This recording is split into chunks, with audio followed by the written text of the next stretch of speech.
ভোজ্য তেলের গোডাউনে এনফোর্সমেন্ট ব্রাঞ্চের অভিযান, গ্রেপ্তার মালিক। বিস্তারিত রিপোর্ট। নদিয়ার চাকদা থানার শিমুরালী কালীতলা এলাকায় একটি ভোজ্য তেলের গোডাউনে অভিযান চালালো জেলা এনফোর্সমেন্ট ব্রাঞ্চ।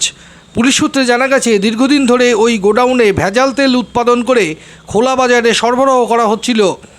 এই তথ্যের ভিত্তিতে সোমবার সন্ধ্যায় অভিযান চালিয়ে বড়সড় পরিমাণ ভেজাল তেল বাজেয়াপ্ত করা হয়।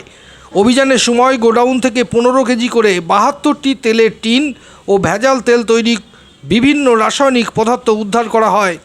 পাশাপাশি ভেজাল তেল তৈরির কাজে ব্যবহৃত সরঞ্জামও বাজেয়াপ্ত করা হয়েছে। ঘটনাস্থল থেকে গোডাউনের মালিক শান্তকুমার সেনকে গ্রেপ্তার করে পুলিশ। পুলিশ জানিয়েছে, ধৃত মালিকের বিরুদ্ধে আইনানুগ ব্যবস্থা নেওয়া হবে। পাশাপাশি এ ধরনের বেআইনি কার্যকলাপের বিরুদ্ধে কঠোর পদক্ষেপ করা হবে বলে জানিয়েছে জেলা এনফোর্স ব্রাঞ্চের আধিকারিকরা। দেখুন সেখানকার চিত্র।